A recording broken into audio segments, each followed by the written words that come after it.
Hola a todos, bienvenidos a un nuevo programa de la Diana, una mesa verde en este caso. Una mesa verde que, como todos el mundo pueden estar imaginando, vamos a hablar de lo que tenemos que hablar, que son las manifestaciones de los agricultores y todas las que están suscitando en todo el mundo del campo. Además lo vamos a hacer con dos personas que trabajan o que han trabajado, en este caso, en el mundo de la agricultura que ahora os presento.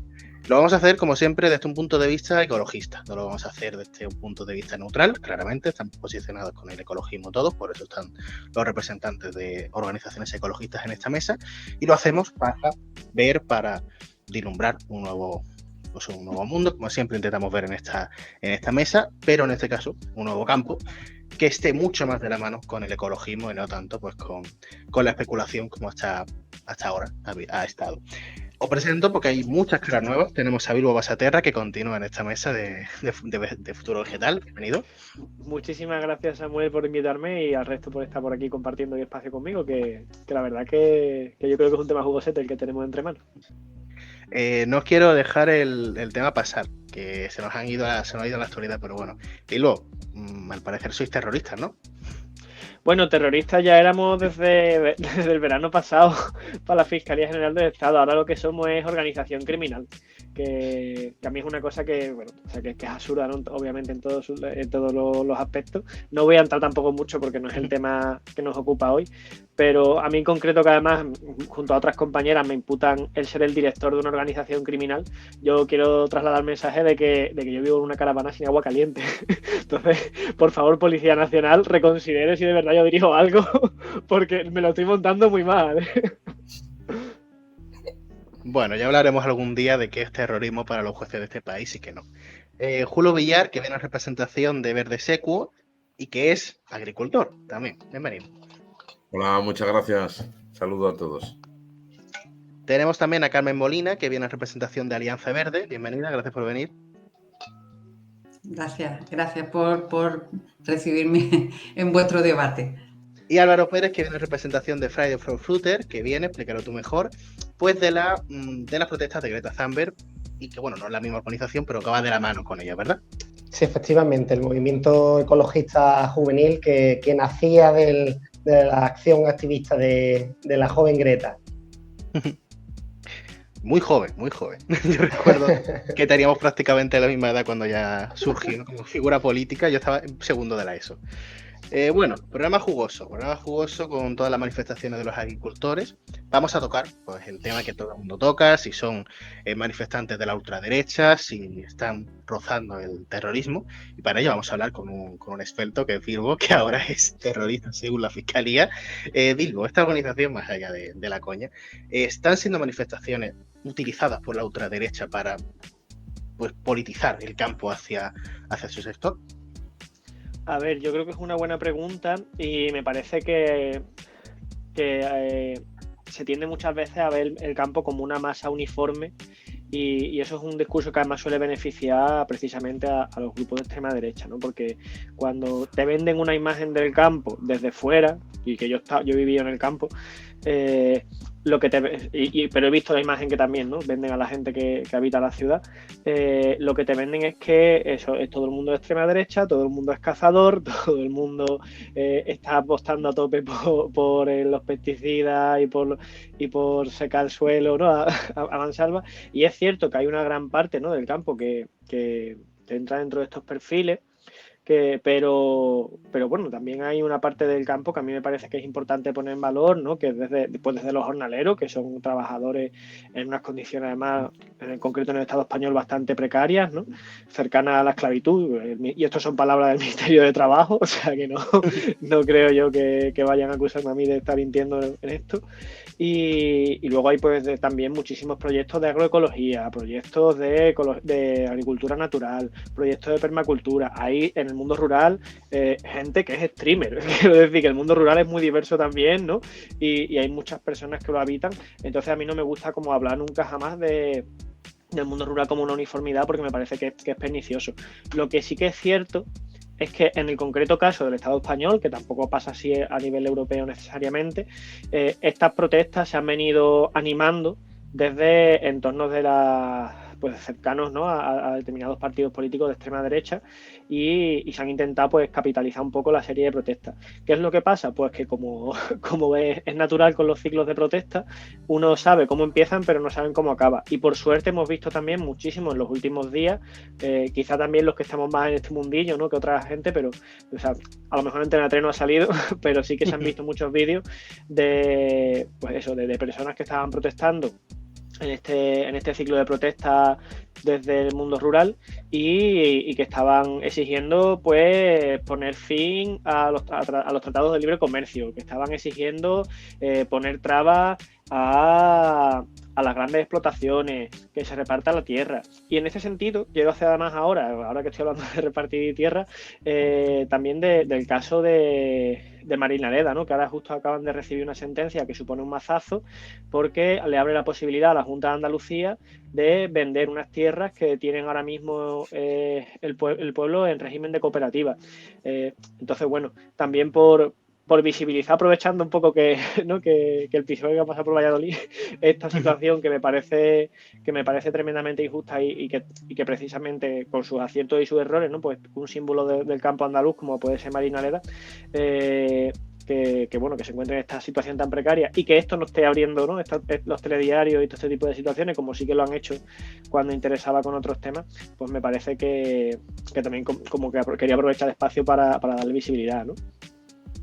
Carmen, ¿por qué crees que ahora es cuando el campo está, pues eso, teniendo más visibilidad, está teniendo sus manifestaciones más voz, aparte de porque se están manifestando, están llegando hasta Madrid, aparte de por eso? ¿Por qué crees que es ahora cuando todo el mundo están atendiendo esto y no antes, que ya existían estas quejas? Pensando en que iba a asistir al debate que habíais preparado y pensando en que todo esto gira alrededor de las políticas agrarias comunitarias, alrededor de la PAC, había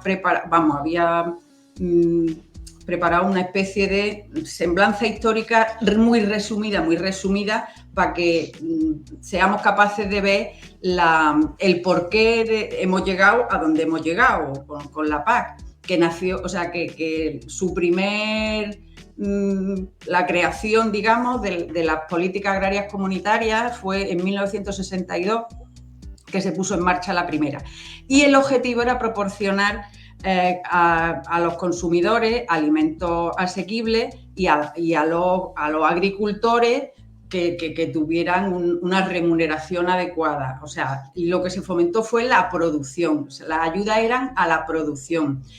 Pero, sin embargo, ahora, más de 60 años después, ahora ya que ha crecido mucho los países que conforman la Unión Europea, somos 27 países, y entregados totalmente a los dictados de los mercados globales, esa deriva que ha habido, que después en el 86, cuando entró España y Portugal, por ejemplo, se cambiaron esas políticas de ayudas a la producción por ayudas por explotación y por hectáreas, por tamaño de las explotaciones. Y hemos acabado ahora mismo en un desequilibrio y por eso, porque estamos al albur de las grandes corporaciones, de la OCM, que es la Organización Mundial del Comercio, que se creó en 1995 y que puso las normas y dictó las normas, que es la que ahora están propiciando que la Unión Europea, a través de los tratados de libre comercio, que deberíamos de estar empezando a dejarlo, y sin embargo la tendencia es la contraria. Hay un montón con Mercosur, el TTIP, el CETA, hay muchos acuerdos de libre comercio que perjudican la sostenibilidad del sector primario europeo y en realidad de todo el mundo.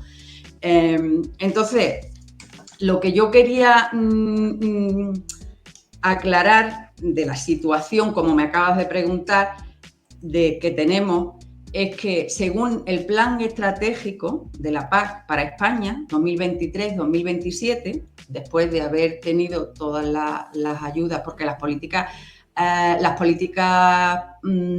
agrarias europeas se llevan más del 50% del presupuesto europeo, es que el riesgo de erosión severa dice el plan estratégico, ya afecta a la mitad de las explotaciones solicitantes de fondos PAC, con unas pérdidas de suelo de más de 25 toneladas por hectárea y por año. En suelos agrícolas, en algunas provincias como Barcelona o Málaga, se sitúan las pérdidas en torno a 90 toneladas por hectárea por año, que es una burrada. En otras, como aquí en Andalucía, en Córdoba, en Jaén, en Granada, están entre 40 y 50 toneladas por hectárea y año. El límite que fija esa estrategia como tolerable, digamos, tolerable de pérdidas de suelo es de 5 toneladas. Y fíjate en los márgenes que estamos. Según, además, los datos de nuestro propio gobierno, el informe de la Estrategia Nacional de la Lucha contra la Desertificación, se pierden al año unos 1.500 millones de toneladas de suelo. Es decir, y se dice pronto, 3.000 toneladas de suelo destruidas cada minuto. Las pérdidas, además, bueno, ya sabemos que son mayores por el cambio de uso del suelo, sabemos que tenemos mucho suelo impermeabilizado, y total, que si tenemos en cuenta que la agricultura, las materias primas que necesita el sector primario son fundamentalmente el suelo, el agua y la biodiversidad, la agrobiodiversidad, digamos, a las variedades, que además las variedades locales también están en serio peligro. Tenemos que el suelo está en un riesgo muy grave. El agua, no hace falta que lo explique porque todos lo sabemos cómo tenemos la situación, y la biodiversidad con las patentes y la revolución verde del siglo pasado, supongo que sabéis lo que es, propició el que se sembraran variedades muy productivas y que se permitiera una agricultura muy controlada que generaba mucho, muy productiva, pero se han perdido al producir básicamente muy pocas variedades. Tenemos una erosión genética entre las semillas muy grande. Entonces, la situación general es grave. Y por eso decía antes de que empezáramos que el modelo hay que cambiarlo sí o sí. Y se va a cambiar porque la insostenibilidad de este modelo no lo podemos seguir manteniendo. Después sí que, para no seguir yo, sí, intervenir los demás y después yo si acaso os cuento unas cuantas cosas más, si puedo. Sí, claro. Aquí hay más de una intervención, claro. Claro. Juli, tú que además eres agricultor y sabes perfectamente de lo que hablas.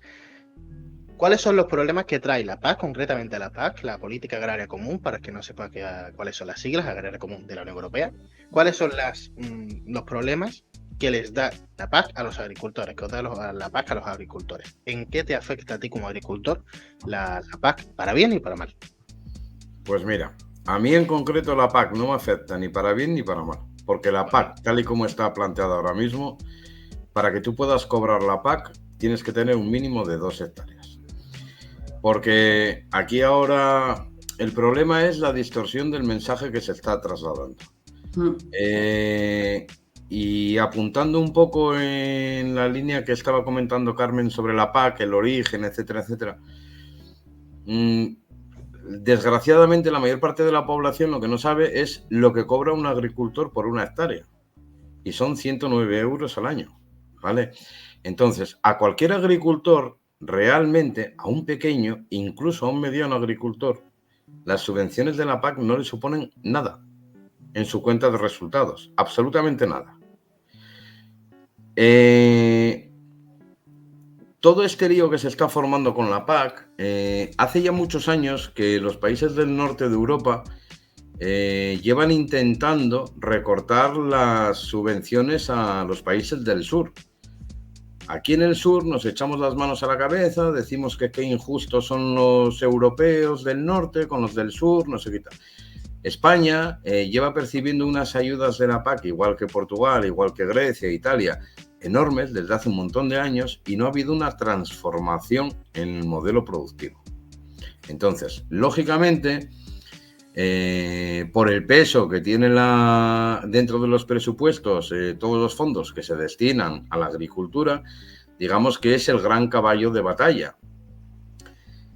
Mi opinión es que la PAC tendría que derogarse. O sea, se tendría que eliminar, porque los únicos beneficiarios de la PAC son las grandes corporaciones. Si tú, de hecho, coges el listado de los perceptores del último año, de los mayores perceptores, entre los principales, te sorprenderías con quién está. Está Mercadona, está Telefónica, aparte de los grandes terratenientes de siempre, la familia Alba, Osborne, tal, los de toda la vida, la mayoría son grandes corporaciones. Son las que se llevan el grueso de esas subvenciones. Nosotros lo que estamos intentando pedir es que se modifique el fin de la PAC. Que la PAC vaya destinada a una modernización real en la producción, pero acorde a un respeto ambiental. Lo que no se puede es seguir tirando millones y millones y millones y millones de euros de fondos europeos que simplemente no están mejorando nada, no están aportando nada socialmente, nada, y lo único que están haciendo es irse por un sumidero o a las cuentas de resultados de estas grandes corporaciones. Eso es simplemente la PAC. ¿Por qué está ahora en el candelero?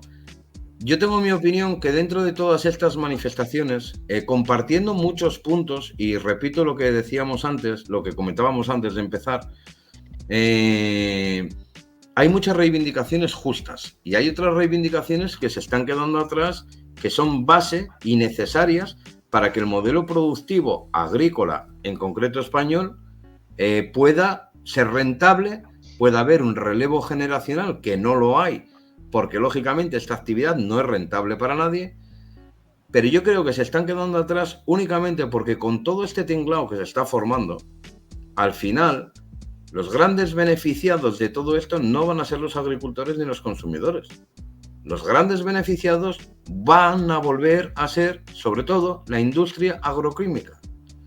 El hecho de haber conseguido que en cuanto han salido 3-4 días los tractores a las calles en Francia y Alemania, casualmente la primera cosa que modifica la Unión Europea o que acepta negociar es la derogación de aquellas medidas que iban a la eliminación progresiva del uso de plaguicidas, fitosanitarios, abonos químicos, etc.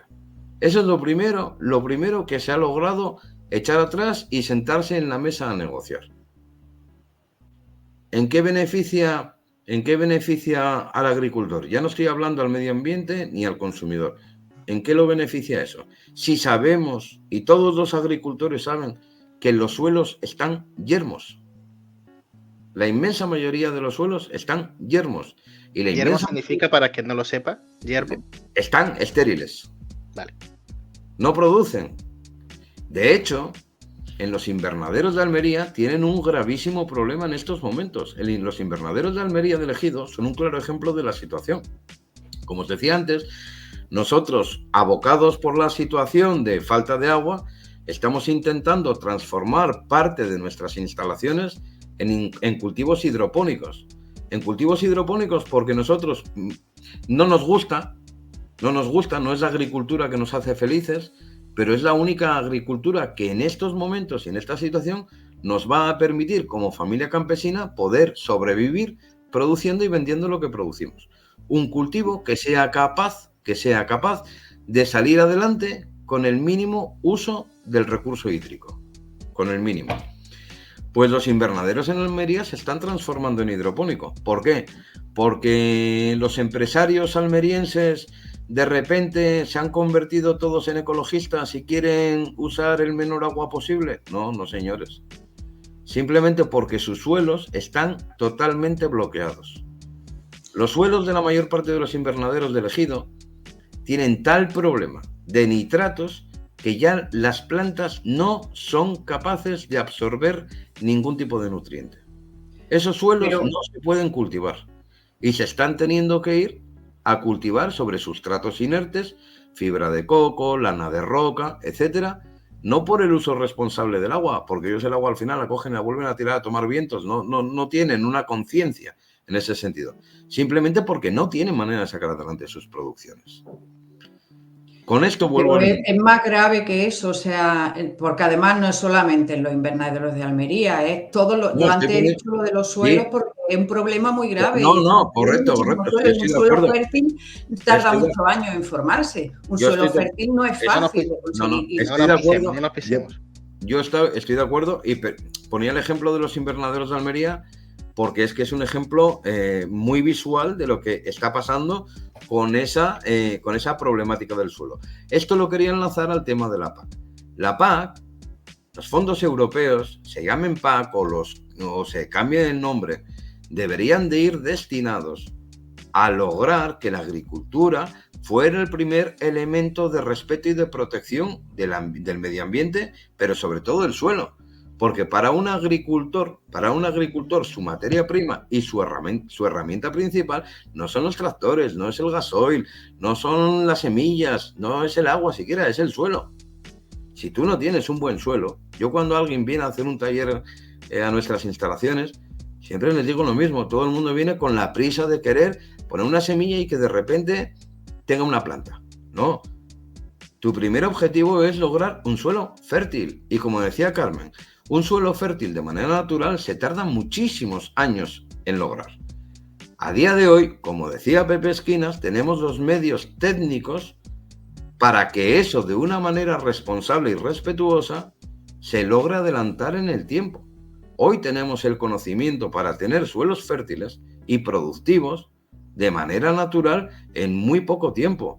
¿Por qué no se invierte el dinero de la PAC ahí? Esto al final es lo de siempre. La agricultura es un grandísimo negocio cuando se perciben cantidades ingentes de dinero de fondos públicos y mientras esté llegando a expuertas, pues no hay ningún problema. Pero la PAC, mi opinión y la de muchos pequeños agricultores, es que eso se tiene que cambiar o se tiene que llegar a erradicar. Porque a nosotros... Quiero ir con Álvaro, que lleva ahí un rato escuchando. ¿Cómo lo ves tú? ¿Qué propuestas hay para el futuro? Después me voy con Bilbo. Pues mira, ya estamos sacando muchos temas y yo poner sobre la mesa, aunque salen de forma indirecta, ¿no? La hipocresía, ¿no? La hipocresía del sistema que, como decís, ¿no? La PAC, antes la habéis apuntado, ¿no? Pone aquí apoyar a los agricultores y mejorar la productividad agrícola, asegurando el suministro estable de alimentos asequibles, garantizar a los agricultores de la Unión Europea un nivel de vida razonable. Aquí agricultores, ¿no? Nos están comentando. Contribuir a la lucha contra el cambio climático y la gestión sostenible de los recursos naturales.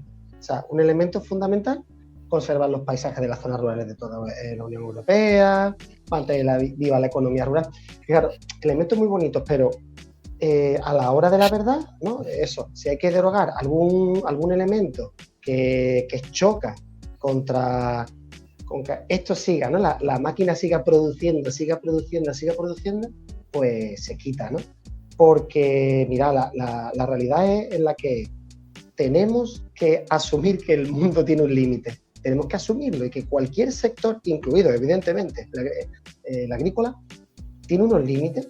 Tenemos que asumir que esto tenemos que llegar a un equilibrio, porque además esto, como también lo están comentando los compañeros, ¿no? Influye en el propio sistema, en el propio sector. Estamos llegando a expoliar de manera infinita, ¿no? Nuestro propio sustento, ¿no? En el mar con la pesca y en la tierra con terrenos yermos y secos. Decir, ¿no? También comentábamos, ¿no? Las protestas de los agricultores. Pues mira, es verdad que los agricultores no es que estén achicharrados, porque a la Unión Europea, los agricultores, metiéndole un poco ahora mismo toda la misma cesta, que como bien ha dicho Bilbo, no los podemos meter todos evidentemente en la misma cesta, pero porque metámoslos en la misma cesta, ¿no? Lo estamos pidiendo que tengan un montón de controles fitosanitarios, de agua, de semillas, pero luego, sin embargo, podemos traer de cualquier otra zona del mundo, de cualquier otro continente, no porque sea más malo o más bueno, ¿no? Sino porque no tienen los mismos controles y entonces entran en una competencia desleal y ellos se ven perjudicados. Entonces, es verdad, las reglas del juego no son justas. Es normal que vayan siendo achicharrados porque se les exige más y un elemento que todavía no ha salido, ¿no? al final las grandes corporaciones utilizan estas herramientas como, bueno, pues la venta a pérdidas, ¿no? La venta a pérdidas que, por ejemplo, es normal que un agricultor pues estalle y salte. Pero Álvaro, perdón. No, bueno, o sea, digo, en esta epicursia, ya digo, todo tiene un montón de matices y de aristas, ¿no? Pero si el sistema, ¿no? Pues se hemos escuchado muchas veces en las tertulias, ¿no? Donde salen los agricultores y portavoces utilizando terminología, ¿no? Estos ecologetas, ¿no? Y defensores de la Agenda 2030, ¿no? Y del globalizado, ¿no? Claro, es que el problema es global. Entonces, es verdad que si la Unión Europea aprieta a los de Europa, pues de repente ahora si las reglas del juego son injustas, pues ellos saltan. Habría que las políticas fueran globales también como esos tratados, ¿no? De libre comercio, ¿no? Y luego además, claro, o sea, imponer medidas que ayuden a que estos controles, que estos, por ejemplo, el otro día, ¿no? Con Facua escuchábamos que de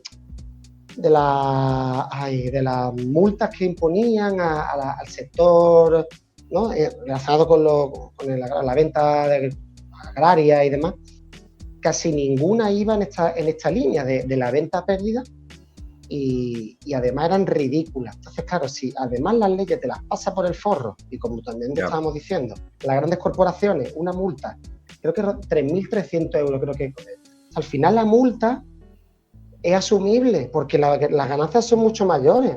Entonces, entramos, ya digo, en ese, yo aquí suelto, ¿no? Esa hipocresía, ¿no? Del ser humano, ¿no? Porque también antes, fuera de cámara, ¿no? Fuera de off the record, decíamos, o sea, al final nosotros mismos, ¿no? Nos cuesta seguir vivir, ¿no? Dentro de este sistema, tratando de ser un poquito como, ¿no? Consecuentes, ¿no? Pues claro, esto es muy complejo. Mira, perdona, permíteme que te... Muy rápido, que había pedido antes la palabra, Bilbo. Sí, nada, solamente una cosilla muy rápida. Con respecto a lo que tú estabas diciendo con el tema de las exigencias, ¿vale? Que tienen a los agricultores. A ver, cuando se está hablando de los cuadernos del campo, de la burocracia, tal, no todo es tan tremendamente complicado como se está poniendo, ¿vale? Porque también es cierto que en el campo se estaba acostumbrado a hacer lo que a uno le venía en gana, cuando le daban gana y sin contar con nadie. Vale. Lo que no puedes es exigir que a ti te midan por el mismo rasero que se mide a los productores de los países donde no se tiene ningún tipo de control. Yo puedo entender, y estoy de acuerdo, comparto y apoyo que se exija el cumplimiento de la normativa europea para cualquier país productor que vaya a traer sus productos a Europa. Pero yo no comparto, bajo ningún concepto ni apoyo, que tú digas, no, yo quiero estar con las mismas reglas que están ellos. Es decir, usar los productos fitosanitarios que aquí en Europa no se permiten. Porque eso es hoy. Pero tú mañana vas a exigir y vas a decir, que ya se está comentando también, vas a exigir y vas a decir que uno de tus problemas es que no puedes competir porque la mano de obra en esos países es mucho más barata, no tienen seguridad social, etcétera. ¿Qué es lo que vas a pedir? ¿Qué es lo que vas a pedir? ¿Que trabaje la gente en España como se trabajaba después de la guerra civil? Sin ningún tipo de cobertura, casi por el pan. O sea, totalmente de acuerdo. O sea que... Vamos a exigir que lo que entre en nuestro territorio entre con unas normas de cumplimiento no solamente ambiental y de seguridad alimentaria, sino también social.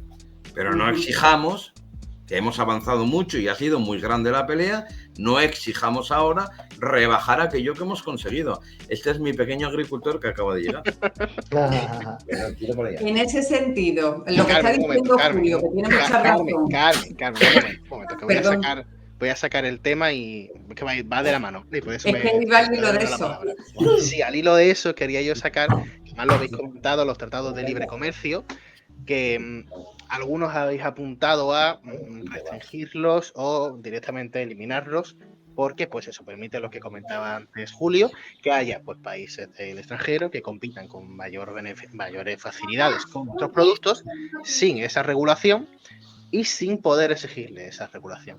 ¿Qué podemos hacer desde Europa, desde España, para que esos productos puedan competir con igualdad de condiciones? Te pongo un ejemplo. ¿Me dejas que te ponga un ejemplo? Dale, ponme el ejemplo. Mira, yo estuve trabajando en el Parlamento andaluz hace unos años, ¿vale? Y ahí se estuvo debatiendo en la Comisión de Agricultura, estuvimos debatiendo porque en ese momento se había hecho un acuerdo comercial con Sudáfrica y entonces nos iban a inundar de naranja en la temporada que aquí es la mayor producción, se está produciendo naranja, nos venían naranjas de fuera. Si tú, para establecer esos acuerdos comerciales, estableces criterios y normas claras, como ha dicho Julio, tú puedes controlar que no se te entren, porque, por ejemplo, yo planteaba la enmienda a la propuesta que había en el Parlamento en ese momento, diciendo si como criterio y en las normas tú estableces que se mida la huella ecológica de la mercancía, la de aquí y la de allí, automáticamente estás dejando fuera a la de Sudáfrica o a la que recorre miles de kilómetros, que es el problema que tenemos con el traslado de mercancía global, ¿vale? La huella insostenible que tiene el que mandemos los alimentos hasta las antípodas de un lado a otro del planeta es una de las cosas que lo hace insostenible. Aplica un criterio que mida eso y ahí ya estás dejando fuera mucho de lo que entra. Sin embargo, la Unión Europea, que está negociando, como hay muchos lobistas en Europa, pues claro, presionan para que esas normativas sean muy laxas y no haya manera de controlarlas, ¿vale? A modo de ejemplo sirve y después, bueno, si acaso no quiero tampoco polarizar, pero quería que habláramos también decimos que tenemos que transitar a otro modelo, pero ¿cuáles son esos dos modelos posibles? ¿No? Para definirlos más o menos, con más o menos claridad, si lo veis bien. Sí, para eso estamos. Modelos posibles. Está complicado, porque mira que siendo un firme defensor de la producción en cercanía, ya no te digo ecológica, sino natural. Yo hace tiempo que vengo asumiendo una realidad por el modelo de estructura social que tenemos. Es muy difícil alimentar a la población, voy a hablar simplemente de España, muy difícil, por no decir imposible en estos momentos, alimentar a la población española con una agricultura natural y respetuosa. Fíjate que te estoy diciendo. Para que eso fuera viable, antes de empezar a transformar el modelo agrícola, habría que transformar el modelo mental de la sociedad en la que vivimos. Es decir, esa palabra famosa del decrecimiento, tenemos que empezar a asumir que, como bien decía antes Álvaro, este planeta tiene unos límites enormes.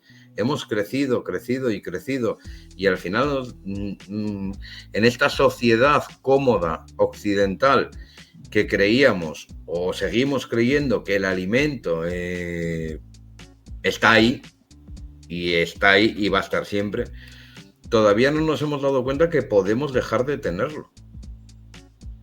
Si el suelo se sigue deteriorando, si la sociedad de consumo no cambia, estamos en una situación en la que vamos así con el consumo y vamos así con la producción, con una producción natural. Entonces, ¿cómo lograr hacer eso? La transición es muy compleja.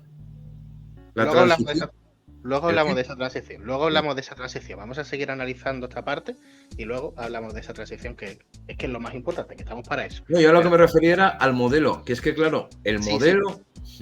El modelo depende de esa transición y es muy complejo. Claro, pero antes de llegar ahí, planteaba Carmen, le voy a preguntar a Bilbo, que lleva un rato ahí esperando.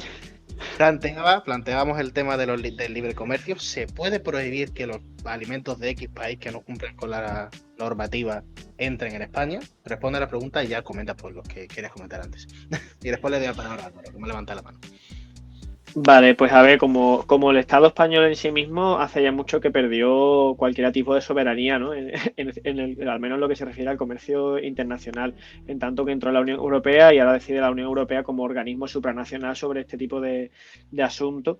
Si bien es cierto que hay alguna sentencia que me da miedo porque es atentando contra los derechos fundamentales de la población, pero que sí que cuestiona la legitimidad de la Unión Europea a la hora de tomar decisiones que corresponden a las soberanías estatales del Tribunal Constitucional polaco, ¿vale? En este caso creo que hablaba del tema, no sé si era del matrimonio igualitario, no me acuerdo de qué era exactamente, pero, o sea, que como que era para mal, ¿vale? Pero que sí que es verdad que hay algún tribunal por ahí que cuestiona el tema de la soberanía europea en ese sentido.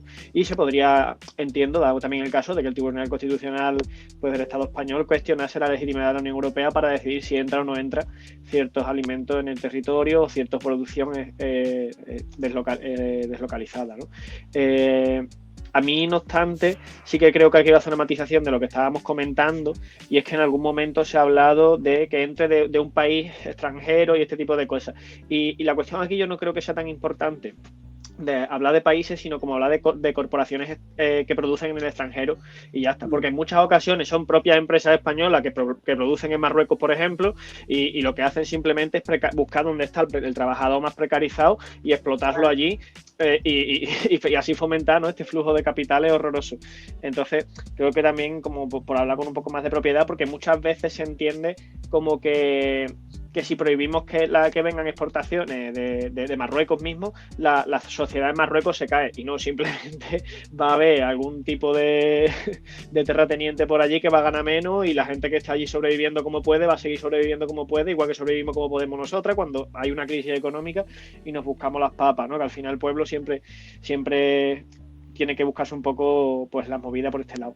Y quería retomar un poco lo que estábamos comentando del decrecimiento, porque quiero traer aquí que la Agenda 2030, tan criticada, ¿no?, por un sector de la población que probablemente ni siquiera se la haya leído, el 8º objetivo de desarrollo sostenible que trae es el trabajo decente, que estaría bien, pero también trae consigo el crecimiento económico, con lo cual se nos plantea aquí que la obviedad, ¿no?, de que la Unión Europea está apostando pues por un desarrollismo que es absurdo teniendo en cuenta la situación de crisis climática y ecológica a la que asistimos, y que desde luego realmente parece con la Agenda 2030 en la mano, es verdad que no es la solución y que es criticable y todo esto. Lo que pasa es que, claro, lógicamente esto no quiere decir que, o sea, la Agenda 2030 no es un plan de los reptilianos para exterminar a la población mundial, ¿no? Que son cosas diferentes, pero sí que tiene su miga, ¿no? Y quería comentar alguna cosilla más de las que han ido saliendo, con el tema, por ejemplo, de los controles sanitarios y medioambientales, sociales también y demás, pues trae de nuevo que igual si nos ponemos muy estrictos con los controles sanitarios y medioambientales, resulta que el Estado español no podría vender cosas en la Unión Europea. Y es que, de hecho, tenemos la región, que no la voy a decir cuál es, pero bueno, de la Unión Europea, que tiene unas medidas más laxas con respecto a la obtención de la etiqueta, no sé si es eco o bio o cuál, pero una de estas etiquetas, permitiendo el uso desde hace mucho, ¿no?, no sé si era de pesticidas o de algún tipo de insumo basado en combustibles fósiles, que en la mayor parte de la Unión Europea sí que está prohibido.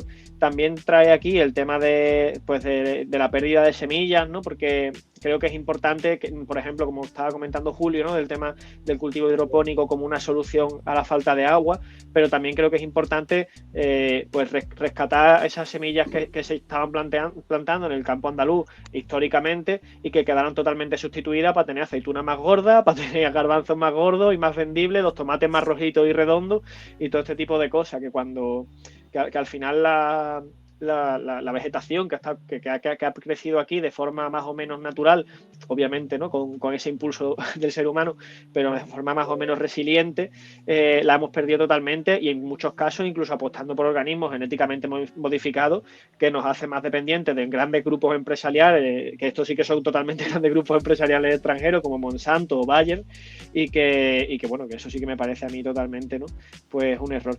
Monsanto por ya cerrar, es de Bayer. ¿El qué? Que Monsanto ya es de Bayer. Sí, ¿no? Eso creía. Cuando lo he dicho, creo que lo compraron o algo así. Y por cerrar con una cosa con respecto a los posibles modelos que tengamos, voy a citar aquí a Emilio Santiago Muiño, que yo no estoy 100% de acuerdo en muchas de las cosas que dice, pero en otras, pues un tío inteligente, tiene mucha razón también. Que ha estudiado muchísimo el tema del caso cubano, y lo que parece a priori imposible, ¿no? De cómo vamos a alimentar a la población de repente con este sistema y tal, es verdad que es difícil, que hacer una transición en todo caso pues va a requerir de adaptarnos a unos niveles impresionantes, que yo creo que no tenemos conciencia, ¿no? De a qué nivel va a tocarnos todo esto, pero que, por ejemplo, en el caso cubano sí que se consiguió llegar a tener un amplio porcentaje del alimento cubierto con producción local, en muchos casos agroecológica, al mismo tiempo también con organismos genéticamente modificados, porque Cuba llevaba las dos líneas de producción al mismo tiempo, pero bueno, que sí que es verdad que hay ejemplos históricos en las que se ha conseguido relocalizar de alguna manera la producción, llegando incluso a alimentarse, creo que eran un 80% las ciudades las ciudades, ojo, no el campo, las ciudades con alimentos producidos locales. O sea, que eso es una barbaridad a estudiar, porque, bueno, pues porque teniendo la situación que tenemos, conviene, yo creo, investigarlo un poco todo. Y a Julio tiene ganas de contestarme, eso es que he dicho ya algo mal.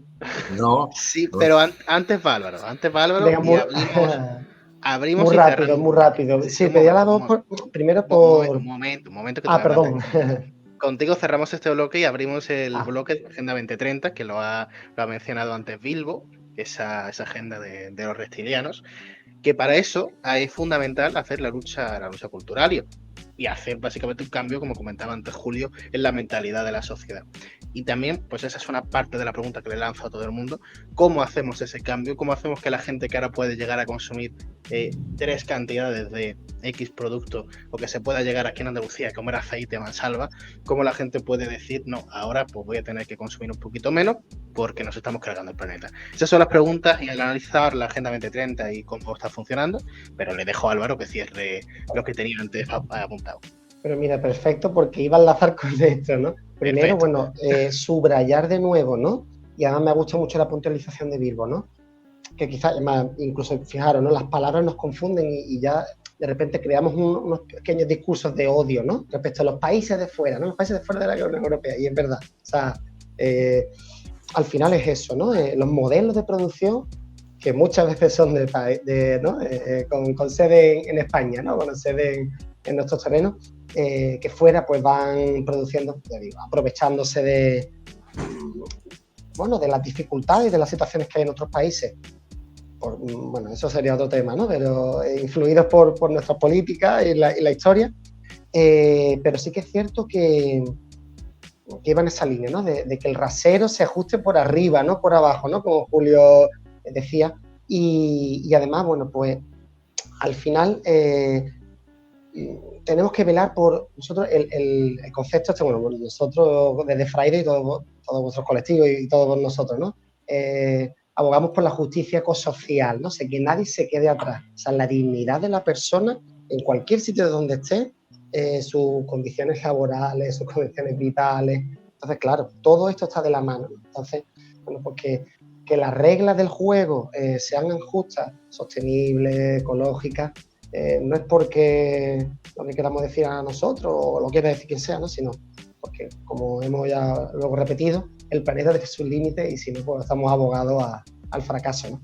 Y luego enlazaba con eso, pues, Agenda 2030, esa transición, bueno, ya, o sea, aquí creo que tenéis bastante ganas, yo incluso voy a poner solo una cosa más sobre la mesa, pero enlazando también con otra cosa que se ha comentado. El campo necesita sus tiempos, ¿no? Necesitamos que para que salga la planta, aquello pues esté, ¿no? El terreno bien abonado, ¿no? Ahí, ¿no? La permacultura, ¿no? Nos habla también de que la pura naturaleza, ¿no? Las soluciones basadas en la naturaleza, que son las que siempre se han utilizado, ¿no? Y hay una sabiduría que quizás estamos perdiendo, hagan que poco a poco ese terreno pues sea provechoso.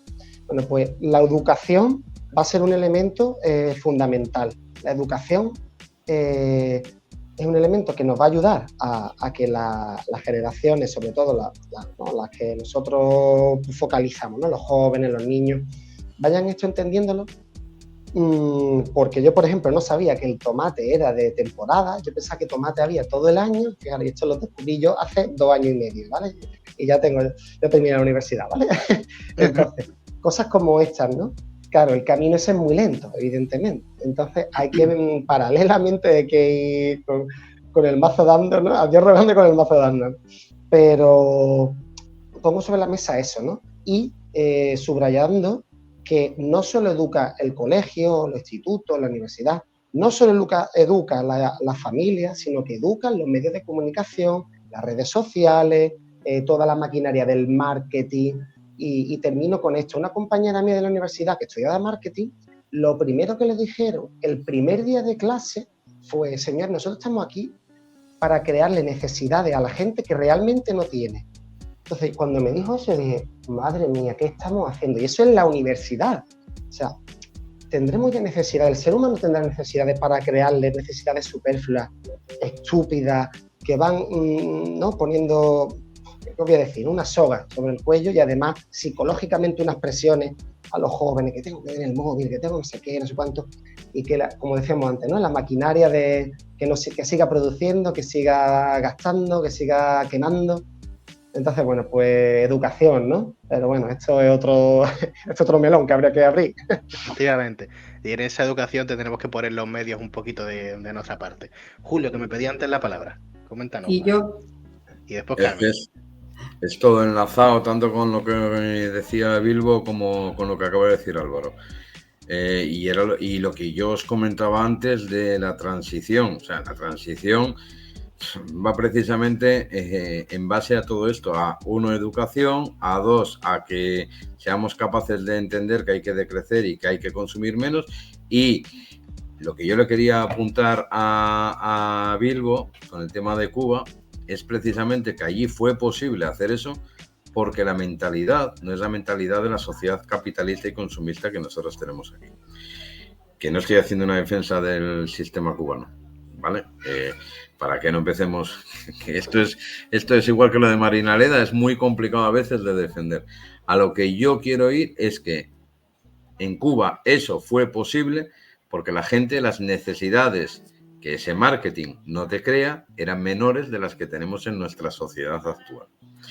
Si esas necesidades que nosotros tenemos no las rebajamos, está complicado. Muy complicado. Bilbo se nos ha caído un momento, pero sí que ahí escuchándonos.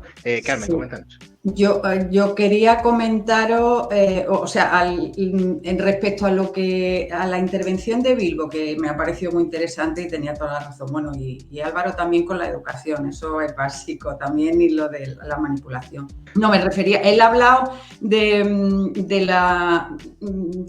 los tratados de libre comercio en relación y de cómo la falta de soberanía.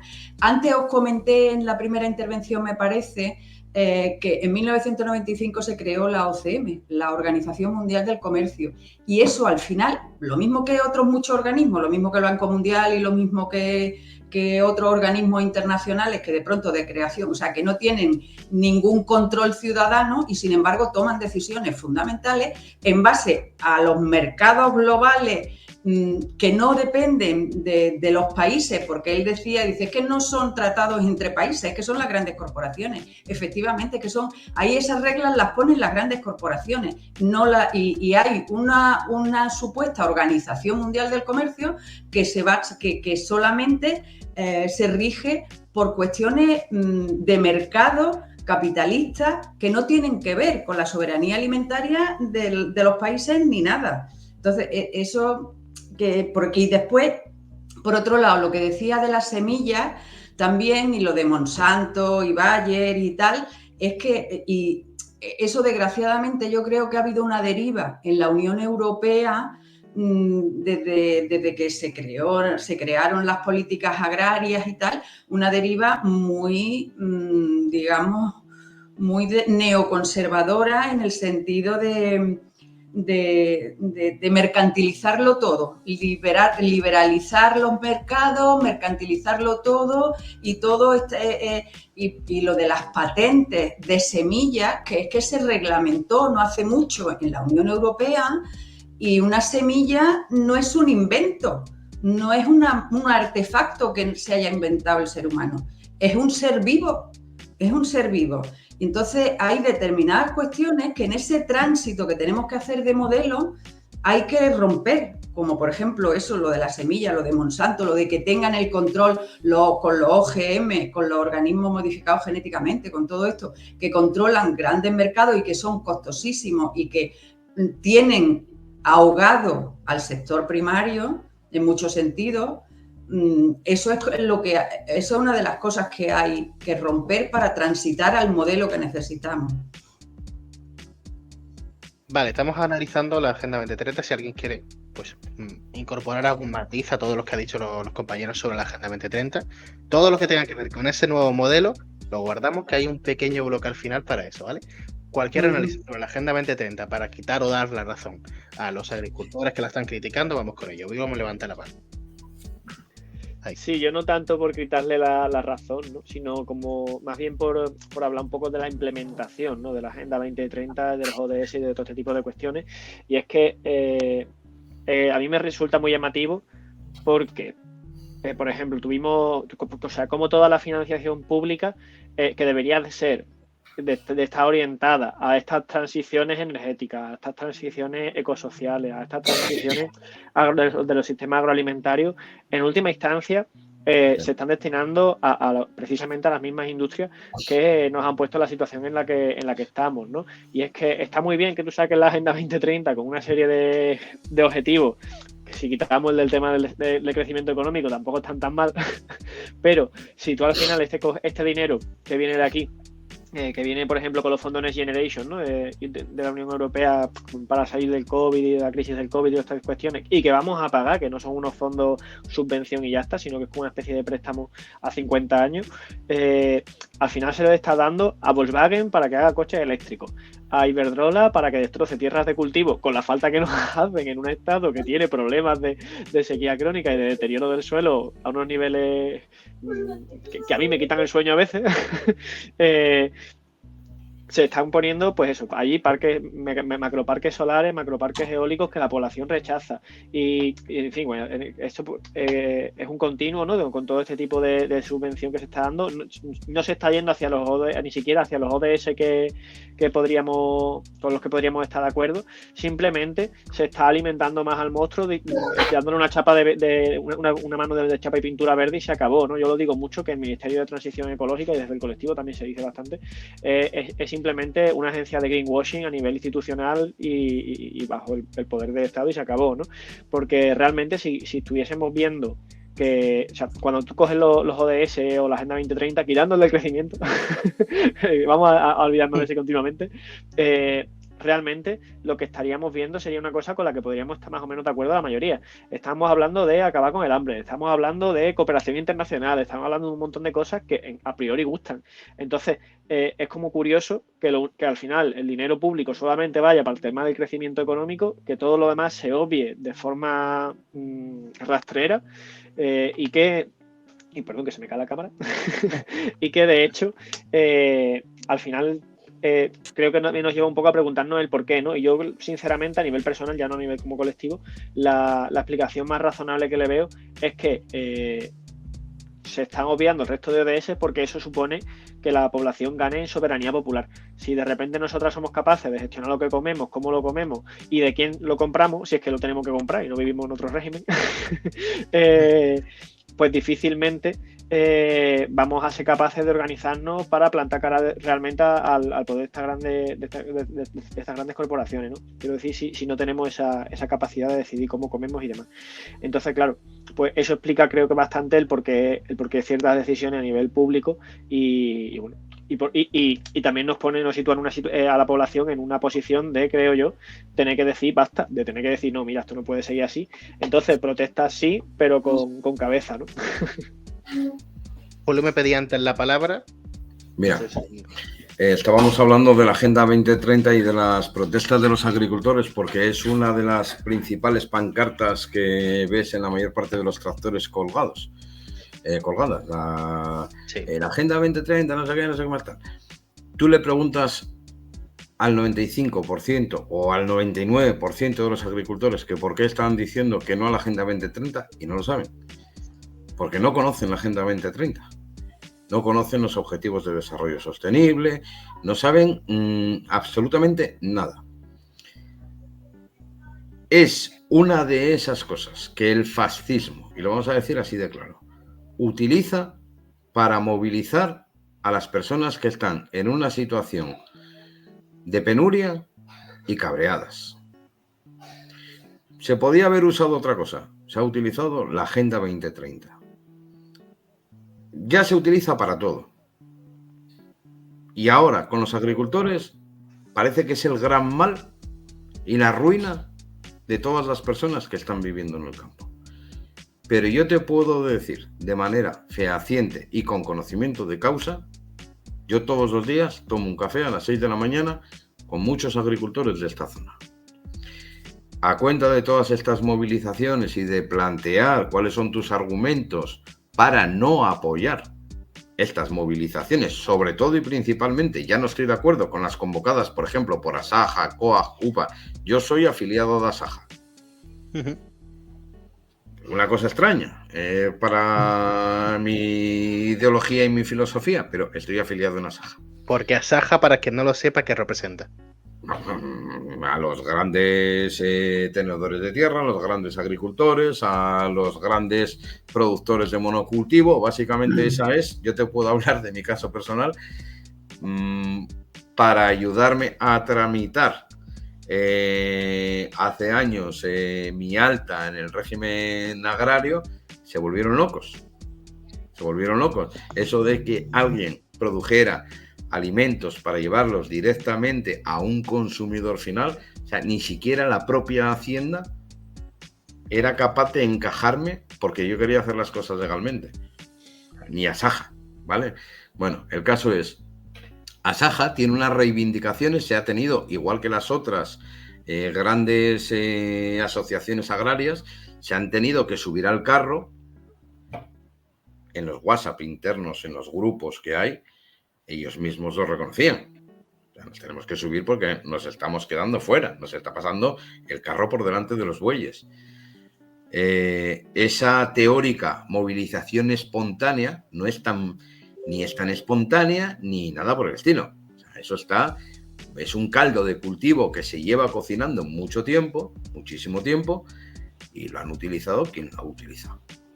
Y es la derecha. La derecha no, la extrema derecha. Porque incluso a la derecha política española, esto le ha pillado con el pie cambiado. ¿Qué ocurre con esta gente? Cuando, como te digo, en uno de esos cafés hace unos días por la mañana, yo preguntaba, además, sinceramente, yo le decía a uno de ellos, a ver, Ramón, ¿pero qué problema tienes tú con la Agenda 2030? Bueno, ya empezamos, el fin de España. Y tú dices, pero vamos a ver, o sea, ¿aquí de qué estamos hablando? De una política nacional, una política, pero política no agraria, política, o de un problema que tenemos la gente en el campo. Hay tantas cosas ya confundidas, que mi gran preocupación es, igual que el fascismo surgió en Alemania a raíz del problema que tenía la sociedad civil y las clases obreras, y fue de lo que se alimentó, aquí esto podría llegar a ser la espoleta que hiciera que reventara, porque al final también hay un grupo importante de personas que todavía no sabe que tienen un gran poder de presión. Empiezan a vislumbrar que el mundo agrario tiene un poder de presión importante. Y eso lo sabe la extrema derecha muy bien. Y la extrema derecha y el discurso fascista es quien mejor maneja estas situaciones. Y aquí tienen el lugar adecuado para que esto pudiera llegar a reventar. ¿Que la gente está cabreada? Muy cabreada. ¿Que la gente tiene razones para protestar y para exigir? Muchísimas. ¿Que se están equivocando? Totalmente. Pero ¿quién iba a decir que un obrero iba a denunciar a su vecino en el año 1938 en Alemania? Y le iba a acusar de no sé qué y de no sé qué más cuando había estado conviviendo vecinalmente con él y en buena armonía. Ojito, que repito, yo espero que las organizaciones agrarias oficiales sean capaces de reconducir esta situación y de llevar esto por un camino más adecuado. Porque hay mucha gente que dentro de ese cabreo tiene la intención de hacer las cosas de otra manera. Habréis escuchado a la mujer esta, la Lola Guzmán esta, creo que se llama, una mujer... un esperpento, eso es un esperpento. Apolítica, visteis sus declaraciones, ¿no? Sí, apolítica, es un esperpento. A la policía, pocos os ha matado. O sea, la ETA, o sea, tú dices, si esto en vez de tú, que eres una reconocida ultraderechista, lo dice Pablo Iglesias o Yolanda Díaz o cualquier persona vinculada a un movimiento ecologista o un movimiento de izquierdas, lo mínimo que se pide para él es que lo suban y lo guillotinen. Entonces, el problema está en que dentro de las protestas y las reivindicaciones ya ha llegado un momento en el que se está perdiendo el norte de lo que se pide porque no se sabe qué se está pidiendo. Ese es el gran problema. Te voy a cortar porque a eso precisamente vamos. Vamos a cerrar, por así decirlo, el debate de ideas y vamos a dar propuestas. Os iba a decir, imaginaos que lo escribimos en una lista, pero no lo imagináis, lo voy a escribir en una lista. Vamos a ver qué propuestas podemos sacar de aquí para construir un mundo, un campo más ecologista, que esté tanto a nivel social para todos los agricultores como a nivel ecológico, esté mucho más sano para dar, por así decirlo, respuesta a todas estas manifestaciones. Quien tenga alguna propuesta, que la lance. Aquí no hay turno de palabras. Yo... Pues tú misma, venga. Vale, bueno, yo decía antes de definir con cierta claridad los dos modelos para determinar qué modelo es hacia el que tenemos que ir. Y yo, como propuesta, bueno, y yo creo que estaréis de acuerdo conmigo, es que hay que transitar del modelo agroindustrial global hacia el modelo agroecológico, que es bastante más integrador y sistémico, que además analiza la naturaleza como lo que es, una red de relaciones complejas que implican tanto componentes vivos como inertes, como los suelos. Los suelos son vivos porque tienen organismos vivos que lo hacen fértiles, y la interacción con la energía solar que activa el funcionamiento de toda la biosfera. Es decir, ese sería un modelo integrador y complejo. El que está imperando ahora mismo, el capitalista, es reduccionista, porque el objetivo es conseguir que los cultivos estén controlados, que resistan herbicidas, a las plagas, a las bacterias, a los hongos. Se asume que todo gira alrededor del organismo cultivado, controlado totalmente, y el éxito del sistema es altamente dependiente de insumos externos como la energía de los tractores, los fertilizantes, fitosanitarios, y todo con un uso pautado y con unos efectos muy predecibles, porque además tienen que tener calibres homogéneos y todas estas cosas, ¿no? Y usando el suelo como soporte de la actividad, no necesariamente un suelo fértil, sino, como como ha dicho antes Julio, con hidropónicos o como sea, con otros soportes que no sean suelos vivos. Entonces, ese es el modelo que hay que ir desestimando, porque además necesita muchísimo insumo. Y el modelo agroecológico, evidentemente, y Julio lo sabe perfectamente, es mucho más complejo, se basa en las relaciones de la vida, en el suelo, en el aire, y de la interacción entre las plantas, la lucha biológica contra las plagas. Es mucho más complejo de llevar, pero es el que nos garantizará que la sostenibilidad que ahora no tenemos. Más propuestas, Ángel. Álvaro, perdón, que te he dado la palabra a Ángel. Que no está. Vale. El camino lento que ya hemos mencionado, la educación. Y el camino un poquito más rápido, yo imagino que muchos conoceréis el movimiento del bien común, la economía del bien común. Es un ejemplo, como ya hay muchos, ¿no? Pero estructura económica, ¿no? Y propuestas, ¿no? De socioeconómica. Esta en concreto, por ejemplo, es de Christian Felber, un profesor de la universidad, economista y historiador austriaco, y habla de una cosa muy chula, que es, al final, por si no, o al que no conozca, ¿no? Una estructura en la que se pone una especie de regla, ¿no? Una serie de tics que aquella empresa o organismo, ¿no? También, ¿no? Se pueden adherir a esta estructura económica, no solo, ya digo, empresas, sino también sectores, ayuntamientos, que hacen un balance del bien común. Es decir, cómo están cumpliendo una serie de ítems, por ejemplo, cuánto se le está pagando a cada trabajador, cuánto estoy contaminando, cuánto estoy generando de positivo a niveles económicos, o sea, económicos y sociales, ecológicos, etcétera, etcétera, ¿no? Si estoy cumpliendo con una economía de proximidad, al final un sistema que busca una justicia, ¿no? De la que estamos hablando, dentro de que estamos en un sistema capitalista que ahora mismo no podemos frenar, ¿no? Pero que podemos ir modificando, ¿no? Y esto hace que la empresa, el organismo que esté cumpliendo mejor ese balance bien común tenga como desgrave, ¿no? Una degradación en IVA, en impuestos, para que su producto sea competitivo en el mercado con otros.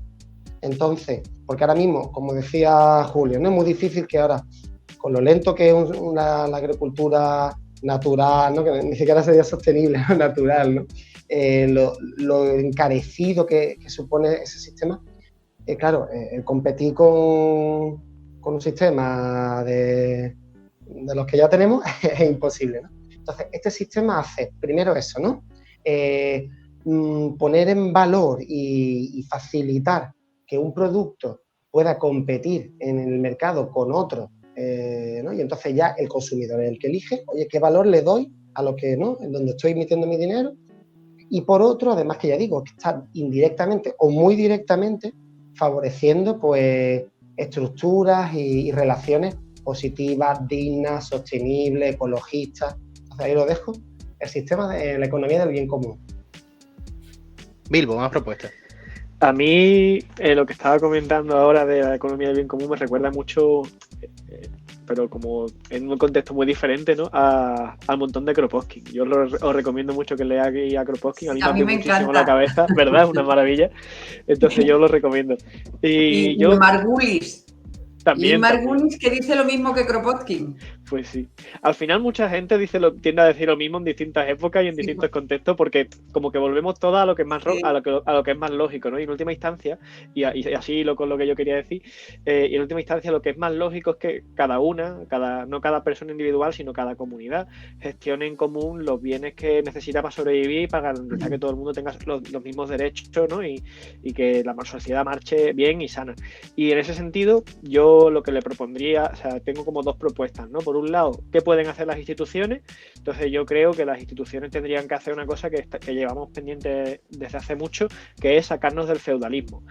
No es ni medio normal que a día de hoy la mayor parte de grandes propietarios sigan siendo familias que pertenecen a la nobleza, que consiguieron esas tierras porque en su día pagaron a una serie de militares para que arrasara con la peña que allí vivía y la esclavizara y todo esto. Eso es una abominación y es uno de los grandísimos problemas que tenemos a día de hoy, porque es gente que vive incluso en el extranjero y que siguen y que en última instancia no les importa deteriorar esa tierra porque no viven de ella. Sacan un lucro, en mi opinión excesivo, obviamente, de esta, pero tienen muchas inversiones en otros sectores y todo ese tipo de cuestiones. Entonces, si en un momento dado tienen que simplemente vender esas propiedades, les da igual.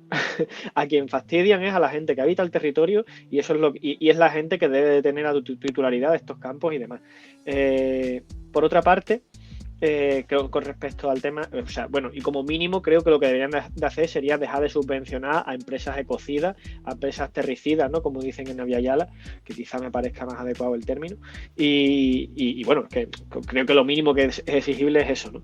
Y así lo he ido también un poco con la reivindicación que tenemos desde Futuro Vegetal, que es un poco pues centrada en el tema de la ganadería, no solamente no en la agroindustria en general, pero hoy podemos hacerla extensible también a la agroindustria y que dejen por favor ya de financiar a estas grandes corporaciones. Y luego me gustaría también hablar un poco de qué podemos hacer como ciudadana, ¿no? Como población, porque no todo el mundo vive en ciudades y no toda la gente que vive en un territorio tiene la ciudadanía, que eso es otra cosa también un poco peliaguda. Pues yo creo que lo que tenemos que hacer es creernos con el poder de cambiar las cosas, ¿no? Es decir, si sabemos que es injusto que haya una explotación industrial al lado nuestra y que la gente del pueblo no tenga para comer, pues vamos a organizarnos y vamos a recuperar esas tierras. Suena un poco difícil, está claro.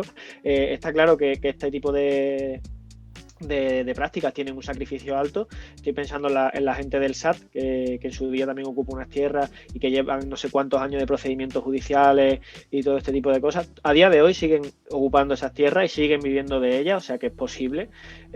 Si bien es cierto que bueno, que siempre tienen la espada de Damocles, ¿no? sobre todas ellas, pero bueno, que tenemos ejemplos dentro del mismo contexto andaluz, ¿no? Que me parece importante también reivindicarlo. Y a nivel histórico no os digo nada de ocupación de tierra en Andalucía, que han acabado regulada porque ha llegado la Guardia Civil montando caballos y daba 4 tiros allí y se cargaba a todo el mundo, también es cierto.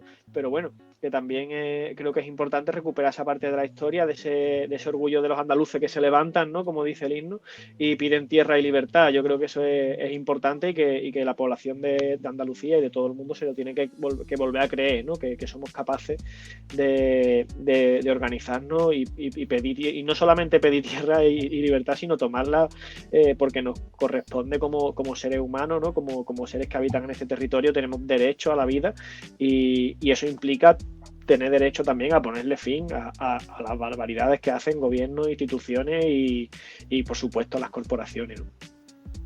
Julio, propuestas. A mí es que me encanta oír hablar de Marinaleda, porque me parece un ejemplo a silenciar, precisamente. Lo que pasa es que como todo al final acaba caducando. Marinaleda hoy, incluso el propio modelo se discute dentro de Marinaleda, habiendo tenido un verdadero éxito. Bueno, pues mira, propuestas. Yo me gustaría leeros las propuestas que nosotros tenemos porque las tenemos claras, definidas y concisas en esta situación. ¿Te parece bien, Samuel? Dame las más importantes, no me des las 10, que vamos a alargar aquí el final del programa. Pues muy rápidas. La regulación de los precios de los alimentos, estábamos hablando de los agricultores, pues las cosas que nos afectan directamente. La regulación de los precios de los alimentos, estableciendo precios mínimos para que los costes de producción no sean superiores a los precios de venta, garantizando rentas agrícolas mínimas. Evidentemente, la reducción progresiva del uso de pesticidas hasta la eliminación en un plazo máximo del año 2035. Stop a las macrogranjas y a los megaproyectos de renovables, que están contaminando acuíferos y acabando con nuestras tierras de cultivo. Una ley estatal de compra pública alimentaria que promueva la economía rural local con la compra de productos agrícolas para hospitales, colegios, etcétera, trabajando hacia la soberanía alimentaria. Suspender los tratados de libre comercio que incumplan las normativas ambientales y laborales. Revisar las ayudas de la PAC para que los grandes propietarios y fondos de inversión no sean los mayores beneficiarios de las subvenciones.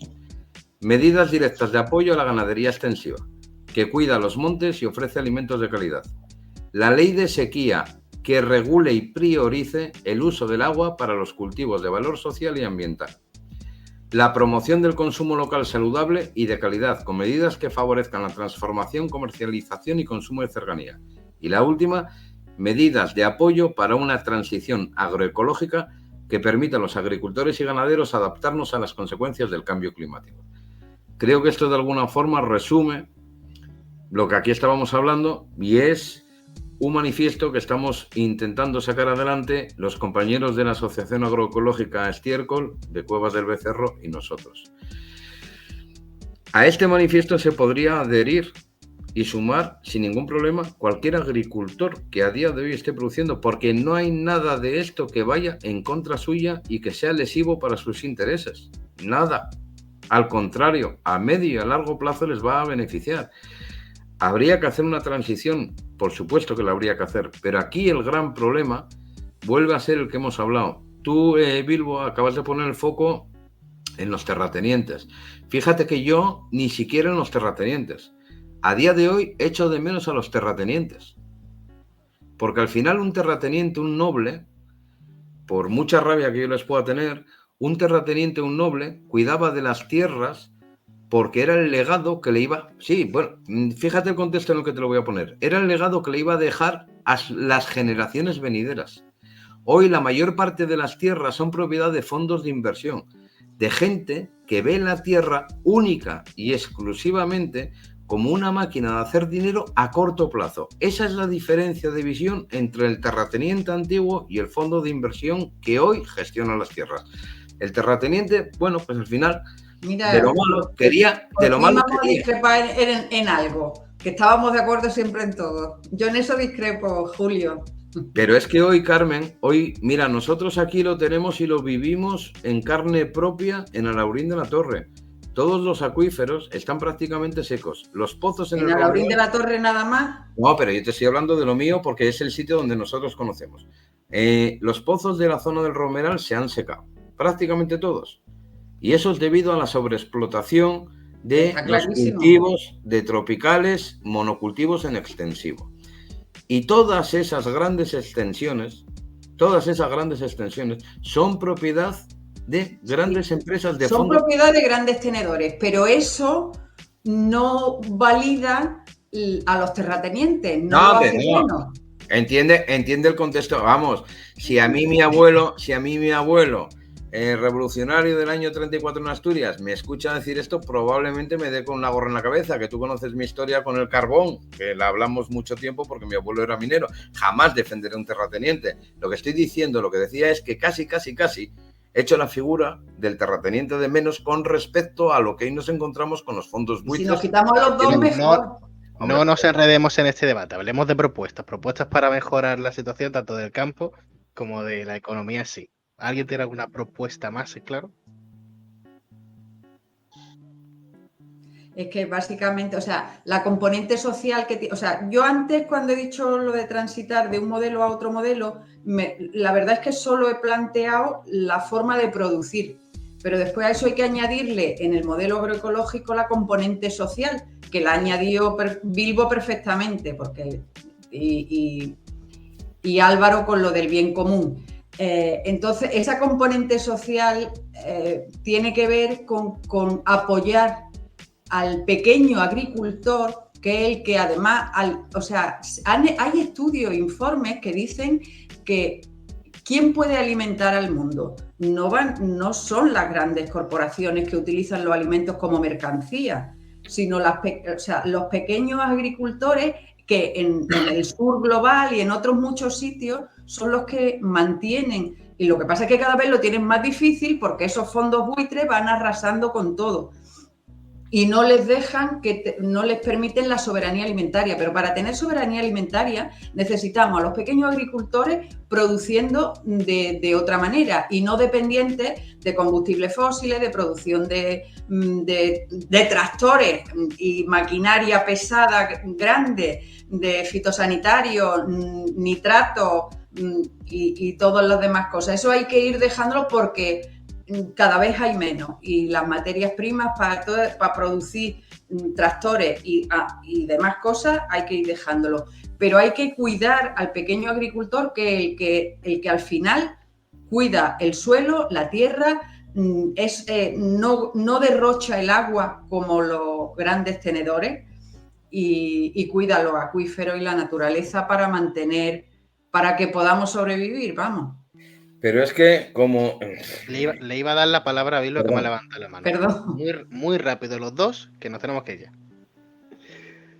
Dale tú primero si quieres. No, que iba simplemente para apuntar un matiz a lo que decía Carmen. Pongamos en el foco del problema futuro para tener pequeños agricultores, que hay que tener pequeños agricultores. Claro, Y es claro, que, por eso he dicho que hay que cuidarlo. Es que, no, pero o sea, hay que empezar. Sí, que no hay relevo generacional. Que es que hay que meter a gente Sí. en el campo, y si no le damos una solución económica para que esto sea rentable, es imposible que la gente entre. Aquí cada vez quedamos menos. Yo hace poco en uno de los grupos, hablando con Ángel, le decía precisamente, casi, deberíamos de empezar a ver la figura del pequeño agricultor como una figura a proteger, como una birrara. Somos unos artesanos con un oficio que se pierde. Se está perdiendo el conocimiento, porque la mayor parte de los agricultores son lectores de prospectos. Saben leer lo que un ingeniero agrónomo les da, las mezclas que tienen que hacer, que vamos, yo no entiendo cómo son capaces de hacer eso. Pero se acabó. Han perdido el conocimiento innato de sus abuelos del campo. Es más, te aseguran que sin los fitosanitarios y sin los nitratos no se puede producir. Ellos que han vivido otra agricultura. Entonces se ha perdido el conocimiento, se está perdiendo a pasos agigantados, pero además de perderse a pasos agigantados, es que detrás no hay quien venga a sustituir. Entonces ese es otro gran problema, porque ahora agricultores sí, estamos unos cuantos ahí todavía, unos protestan, otros no protestan, etcétera, pero es que ya no van quedando. Bilbo. Yo solo por apoyar lo que está diciendo ahora mismo Julio, y citando creo que a Yayo Herrero, al respecto de este tema, ¿no? de las protestas de agricultores y demás, me parece muy interesante cómo plantean ese debate, ¿no? Bueno, es que si no utilizamos fitosanitarios, si no metemos un montón de insumos en el suelo y todo ese tipo de cuestiones, no, es imposible producir. Y sin embargo, la historia de la humanidad nos dice que producimos sin necesidad de fitosanitarios y sin meterle insumos al suelo, que necesitamos un cambio de mentalidad, como estaba diciendo Julio también al principio de la conversación. No me parece que necesitemos cambiar la mentalidad necesariamente para cambiar el sistema. Creo que también se puede que un cambio de sistema implica necesariamente que se cambien mentalidades. Creo que son cosas simultáneas y que conviene trabajar en ambos aspectos al mismo tiempo, y sobre todo teniendo en cuenta pues que no tenemos tiempo, ¿no? Y quiero como recalcar solamente esto ya y termino, que es que estamos en 2024 ya, que en 2018 estábamos diciendo que para 2025 había que descarbonizar la economía, y bueno, está claro que a eso no vamos a llegar, ¿no? al cero neto de emisiones, y que cada año es peor, que se está hablando de la posibilidad de que se pare muy prontísimo la corriente AMOC, ¿no? Del Atlántico Norte y todo este tipo de barbaridades que son para no dormir, que estamos hablando de que tenemos una sequía, que en Cataluña se ha decretado el estado de emergencia y no ha pasado nada. O sea, han decretado el estado de emergencia y han puesto unos carteles para asustar a los turistas y se acabó. Pero tampoco, porque declarar cosas es una cosa que gusta mucho, otra cosa es tener que tomar medidas, ¿no?